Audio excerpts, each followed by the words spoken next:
Assalamualaikum warahmatullahi wabarakatuh. Perkenalkan, nama saya Ahmad Azizi, NIM 1910304023. Untuk memenuhi tugas UAS Hukum Internasional, di sini saya akan menjelaskan hukum diplomatik. Sebelum membahas jauh hukum diplomatik, apa itu hukum diplomatik?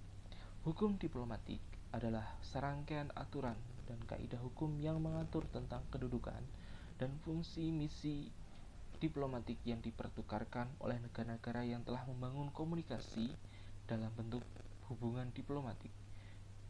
Diplomasi sendiri diartikan sebagai suatu cara komunikasi yang dilakukan antara berbagai pihak, termasuk komunikasi antar wakil-wakil yang telah diakui. Kemudian selanjutnya, di diplomatik itu ada konsuler. Apa itu sih konsuler? Konsuler merupakan perwakilan negara yang biasanya ditempatkan pada daerah wilayah negara penerima atau pada wilayah negara yang belum merdeka. Pengiriman pejabat konsuler ini biasanya dilakukan untuk merintis pembukaan hubungan diplomatik. Hubungan konsuler ini itu hanya terbatas pada hal-hal bersifat non-politis. Artinya hanya terbatas pada hal-hal yang bertujuan untuk memajukan hubungan perdagangan, perniagaan, dan kepentingan warga negara yang berdiam di berbagai daerah dalam wilayah kekuasaan negara yang bersangkutan. Oke, selanjutnya saya di sini akan menjelaskan sejarah hukum diplomatik. Dalam Kongres Wina tahun 1815, sejak Kongres 1815, para anggota diplomatik telah diberikan penggolongan dan beberapa prosedur di antaranya yang telah pula dibicarakan, namun tidak ada sesuatu usaha untuk mengkodifikasikan hukum diplomatik. Kongres Wina tersebut dipraktekkan, di hakikatnya merupakan tonggak sejarah diplomasi modern, karena telah berhasil mengatur dan membuat prinsip-prinsip secara sistematik, termasuk praktek-praktek atau cara-cara yang umum. Kemudian Kongres Wina telah menetapkan tingkatan secara umum mengenai penggolongan kepala-kepala perwakilan diplomatik secara muktahir, yang kemudian diperluas adalah Kongres Aikla Sapele pada tahun 1818.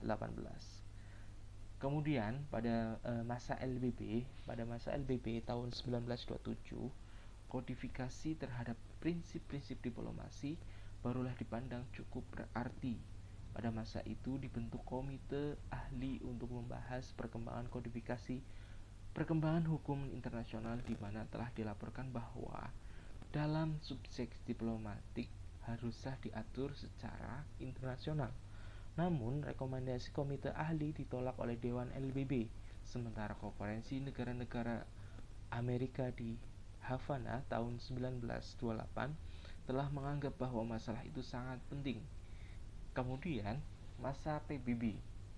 Setelah 2 tahun PBB didirikan, bentuk Komisi Hukum Internasional selama 30 tahun. Komisi tersebut telah menangani 27 topik hukum, 27 topik dan subtopik hukum internasional. Di masa 7 diantaranya terkait hukum diplomatik, yaitu diantaranya 1. Pergaulan dan kebebasan diplomatik, 2. Pergaulan dan kebebasan konsuler, 3. Misi-misi khusus, 4. Ada hubungan antar negara dengan organisasi internasional, 5. Masalah perlindungan dan tidak diganggu gugatnya para pejabat diplomatik. Orang-orang lainnya berhak memperoleh perlindungan khusus menurut hukum internasional. Yang ke-6, status turis diplomatik yang terkantong diplomatik yang dituteraskan pada kuris diplomatik. Dan yang terakhir, hubungan antar negara dengan organisasi internasional. Kemudian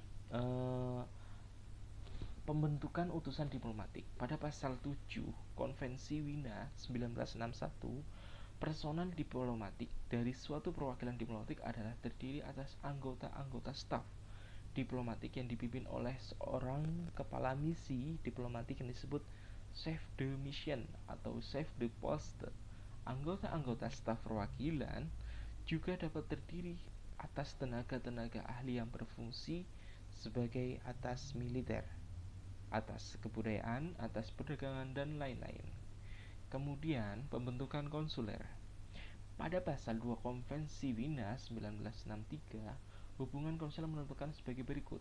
1. Pembukaan hubungan konsuler di antara negara-negara terjadi pada persetujuan timbal baik. Terus kemudian persetujuan yang diberikan untuk membentukkan hubungan diplomatik di antara dua negara jika tidak dibentuk lain, termasuk persetujuan untuk pembukaan hubungan konsuler.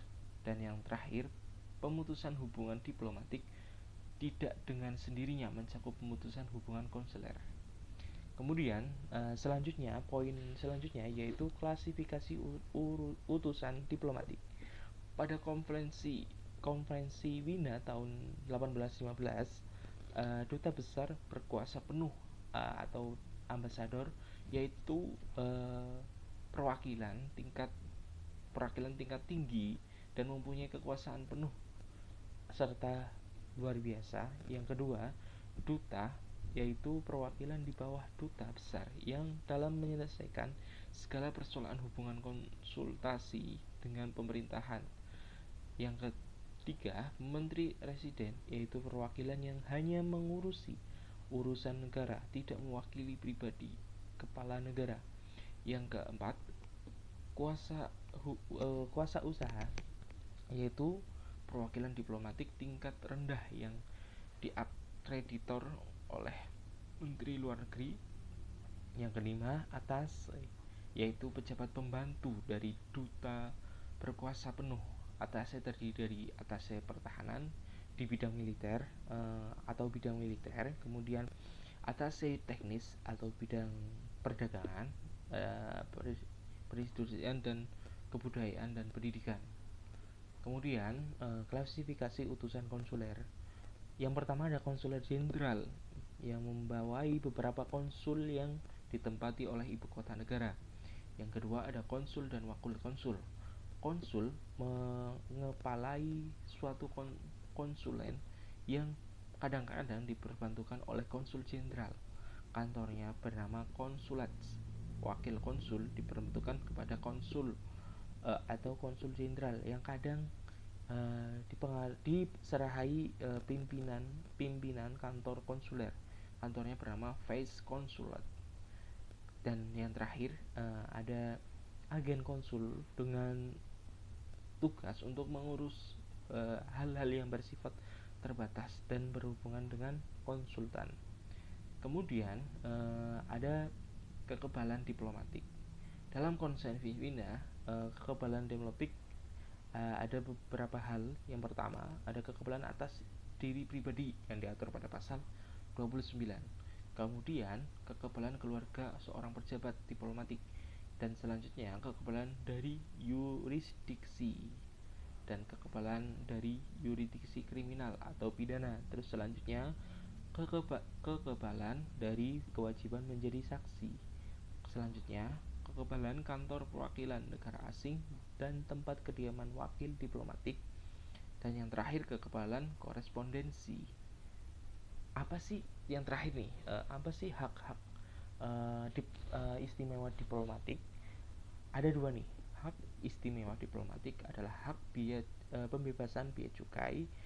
Yang kedua, pembebasan dari kewajiban membayar pajak. Jadi kedua hak dari hak istimewa dari diplomatik. Selanjutnya, yang terakhir, pembahasan terakhir adalah akhir putusan perutusan diplomatik dan konsuler. Kalau diplomatik, satu, sudah habis masa jabatan. Yang kedua, ditarik oleh pemerintah. Yang ketiga, tidak disenangi negara penerima. Dan yang keempat, negara penerima dan pengirim perang. Terus apa sih akhir perutusan konsuler? Ada tiga, yaitu fungsi seorang pejabat konsuler telah berakhir. Yang kedua, penarikan dari negara pengirim. Dan yang terakhir, pemberitahuan bahwa ia bukan lagi sebagai anggota staf konsuler. Jadi mungkin itu saja yang dapat saya jelaskan tentang hukum diplomatik. Ada kurang lebihnya saya mohon maaf. Billahi taufiq wal hidayah. Assalamualaikum warahmatullahi wabarakatuh.